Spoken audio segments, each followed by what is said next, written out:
Em 25 de março de 1997, exatamente às 22h06, a mansão localizada na Cedar Pines Way em Riverside, Califórnia se tornou um cenário de pura caos, pois 39 membros da Avens Gate se suicidaram em um evento de massa que chocou o mundo.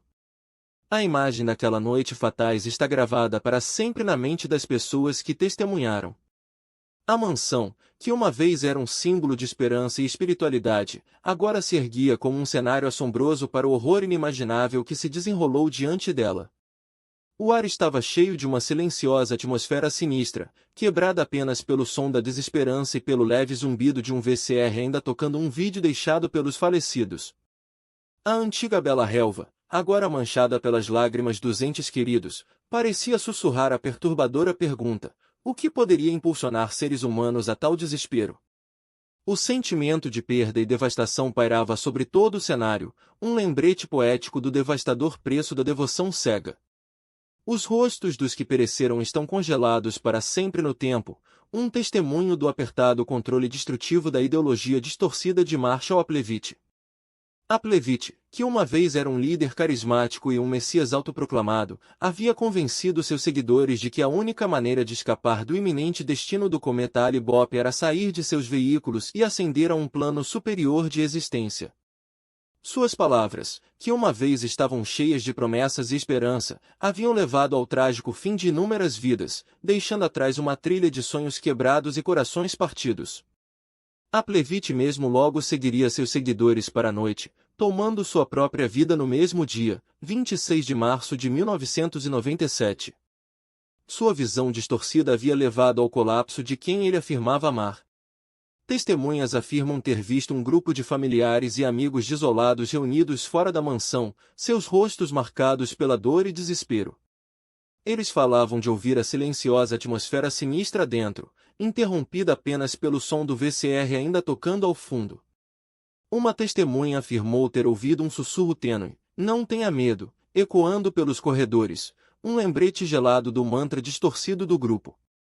Outra descreveu ver um grupo de indivíduos vestidos de robes, seus rostos serenos e pacíficos, um contraste marcante com o caos que os rodeava. À medida que a realidade da situação começou a se afundar, o antigo bairro Pacífico foi mergulhado na escuridão, para sempre mudado pelos eventos que se desenrolaram. Quando os primeiros respondentes chegaram ao local, eles foram recebidos com uma visão que os perseguiria pelo resto de suas vidas. A mansão, que uma vez era um símbolo de esperança e espiritualidade, agora se erguia como um lembrete sombrio das devastadoras consequências da devoção cega. Dentro, eles encontraram um cenário de horror inimaginável, com 39 corpos imóveis no chão. O ar estava cheio do fedor da morte, e o leve zumbido do VCR ainda tocando ao fundo parecia zombar dos respondentes, um lembrete gelado da tragédia que se desenrolou. Apesar do trauma que haviam testemunhado, os respondentes trabalharam incansavelmente para processar o cenário, seu profissionalismo e compaixão uma luz de esperança na face de uma tragédia inimaginável. Antes de prosseguirmos, clique no botão inscrever-se e ative o sino. Publicamos novos casos todos os dias. Vamos voltar ao início desta história, uma jornada que nos levará ao coração do culto Avens Gate. Fundado em 1974 por Marshall Applevitch e Bonnie Netris, o grupo começou pequeno, mas cresceu rapidamente na metade dos anos 70, atraindo uma seguinte de várias centenas de pessoas.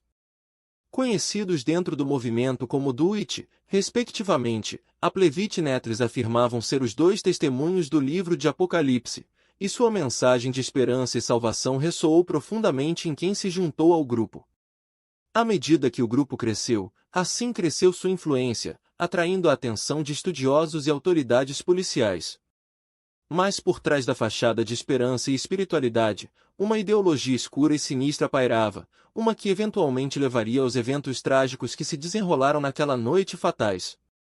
Nosso caso de hoje gira em torno de Marshall Applevitch, uma figura carismática nascida em 1931, que iria liderar uma das seitas mais notórias da história moderna.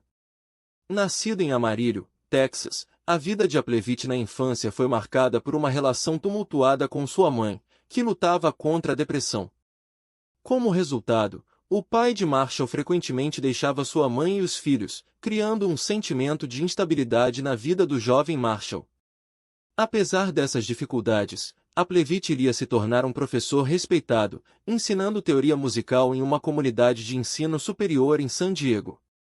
Ele parecia ter construído uma vida para si mesmo, mas pouca gente sabia que isso era apenas o início. Como uma pessoa carismática, a vida diária de Applevich foi marcada por sua paixão pela exploração espiritual, e foi durante esse período que ele conheceu sua parceira, Bonnie Netris, em 1972. Os dois formaram uma parceria espiritual, que eventualmente levaria à formação da seita Heaven's Gate. A personalidade de Applevich era multifacetada, mostrando tanto seu lado intelectual como professor quanto seu lado emocional como uma pessoa profundamente espiritual. Ele era um líder natural, capaz de comandar a atenção e inspirar lealdade em seus seguidores. A capacidade de Applevich de se conectar com as pessoas em um nível profundo foi um fator-chave no crescimento do movimento Heaven's Gate. Apesar de sua eventual queda na loucura, Marshall Applevich era agradável, relativo e simpatizante, o que o tornou atraente para as pessoas. Ele se apresentava como o Messias autoproclamado, afirmando ser um dos dois testemunhos do livro de Apocalipse, ao lado de Bonnie Netris. A visão de Applevich para a humanidade era uma ascensão, onde as pessoas poderiam transcender sua forma humana e se tornar seres extraterrestres imortais. Ele se apresentava como um guia benevolente, que poderia ajudar seus seguidores a alcançar esse objetivo utópico. Mas à medida que o tempo passava, seus ensinamentos se tornaram cada vez mais radicais, e seus seguidores começaram a perder a noção da realidade. As relações de Applevich estavam centradas em sua parceira, Bonnie Netris, e em seus seguidores, que ele se referia como sua família. Ele se cercou de um grupo de cerca de uma dúzia de membros, que compartilhavam sua visão de um nível mais alto de existência. Essa comunidade apertada permitiu que Applevich exercesse controle total sobre seus seguidores, moldando suas percepções e limitando sua liberdade. Suas relações estavam baseadas em uma fundação de confiança e lealdade, mas, no final, essa confiança foi mal colocada. À medida que os meses que antecederam o incidente se desenrolavam, o comportamento de Applevich se tornou cada vez mais errático, e seus seguidores começaram a notar uma mudança no tom de seu líder. Em uma manhã ensolarada de 26 de março de 1997, em Rancho Santa Fe, um subúrbio de San Diego, Califórnia, uma tragédia estava se desenrolando em um bairro residencial quieto. O céu estava claro com apenas algumas nuvens tênues espalhadas, sem qualquer sinal do desastre iminente. A temperatura estava nos 60 graus, um vento suave soprando do oeste, carregando o aroma doce das flores em flor. Em uma casa na 1700 bloco da 1719 Veronica Springs Road, um grupo de 39 indivíduos havia se reunido para o que seria sua última reunião. Esses membros do grupo Heaven's Gate haviam estado esperando esse dia por algum tempo, pois seu líder, Marshall Applevich, havia predito que um evento catastrófico ocorreria em breve. A sequência de eventos que levaram ao suicídio em massa começou alguns dias antes, em 22 de março, quando o líder do grupo, Marshall Applevich, atualizou seu site com uma mensagem afirmando que a hora de deixar a Terra havia finalmente chegado. Os membros do grupo estavam convencidos de que o cometa Hale-Bopp, que estava visível no céu noturno, era um sinal de que seu tempo na Terra estava chegando ao fim. À medida que o cometa se aproximava de sua abordagem mais próxima, os membros do grupo se preparavam para sua jornada final, deixando para trás suas posses terrenas. Muitos deles vendiam seus bens, doavam seus ativos e se despediam de seus entes queridos. Em um último esforço desesperado para se juntar ao seu líder na vida após a morte, eles planejavam tirar suas próprias vidas em um esforço coordenado. Os eventos daquela trágica manhã se desenrolaram em uma sequência geladora de eventos. Marshall Applevich, o líder do grupo, instruiu seus seguidores a tomar uma dose letal de fenobarbital, um sedativo, e em seguida, amarrarem-se às suas camas usando sacos plásticos para sufocar.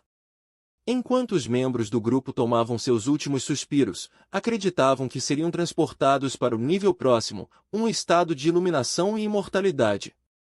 Os membros do grupo, todos vestidos com sapatos Nike idênticos e usando camisas brancas idênticas, estavam deitados em uma fileira reta, seus corpos imóveis e quietos. Os membros do grupo haviam sido advertidos por Aplevite para não deixar seus corpos por muito tempo, pois isso impediria suas almas de ascender ao nível próximo. Eles estavam convencidos de que suas mortes seriam uma vitória triunfante sobre a condição humana. Talvez o detalhe mais chocante da sequência de suicídios em massa do Evans Gate tenha sido o líder do grupo, Marshall Aplevite, que havia estado usando meias pretas, um contraste abrupto com as camisas brancas idênticas usadas pelo resto do grupo. A imagem de meias pretas de Aplevite no meio de um mar de camisas brancas se tornou uma imagem duradoura e assustadora daquela tragédia. Esse pequeno detalhe se tornou um lembrete perturbador da última hora do líder do grupo na Terra. As meias pretas eram um contraste abrupto com os esforços cuidadosamente coreografados e coordenados do grupo para apresentar uma frente unificada em seus últimos momentos. A imagem se gravou nas memórias de quem a testemunhou, deixando um sentimento de tristeza e perda. As investigações começaram em 26 de março de 1997, após uma ligação de um membro da comunidade local que havia se preocupado com o silêncio da residência do Evans Gate em Rancho Santa Fe. Delegados do Departamento de Xerifes do Condado de San Diego chegaram à casa, mas não conseguiram entrar em contato com ninguém dentro. Depois de não receberem resposta, os delegados obtiveram entrada pela porta da frente e descobriram os corpos dos membros ativos do Evans Gate.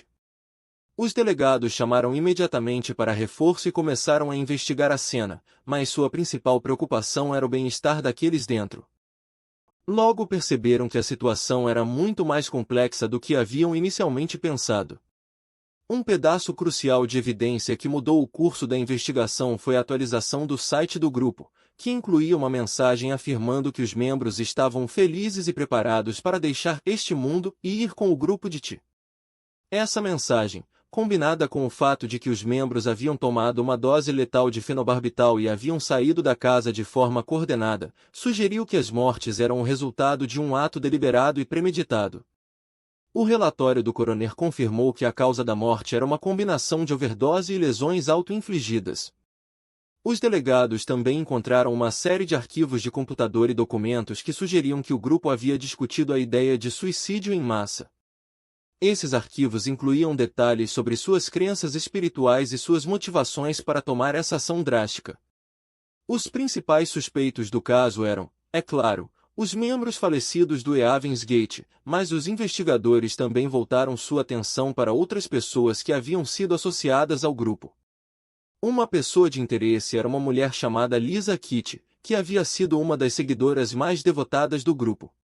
No entanto, à medida que a investigação avançava, ficou claro que Kitty não estava diretamente envolvida nas mortes. Outras pessoas, incluindo alguns que haviam deixado o grupo nos últimos anos, também foram entrevistadas, mas nenhuma delas parecia ter motivação ou informações que pudessem esclarecer os eventos. Os delegados também estavam investigando o papel de outros membros que haviam ajudado a facilitar o suicídio em massa. A investigação foi ainda mais complicada pelo fato de o grupo ter sido tão isolado que poucas pessoas tinham contato direto com eles. Uma pista que desperdiçou meses de investigação foi a ideia de que o líder do grupo, Marshall Aplevite, havia entrado em contato com uma mulher chamada Nancy Klein, uma ex-cientista que havia escrito um livro sobre suas experiências na igreja de Scientology. Essa teoria foi defendida por um investigador particular que havia contatado o Departamento de Xerifes do Condado de San Diego e havia sugerido que o livro de Klein continha semelhanças com o caso Evans Gate. No entanto, à medida que mais informações vieram à luz, ficou claro que Klein não tinha ligação com Aplevite ou o grupo. Essa pista acabou se revelando uma armadilha e desviou a atenção dos investigadores da verdadeira natureza e motivações do grupo. Os delegados tiveram que trabalhar incansavelmente para esclarecer essa pista e refocar a investigação.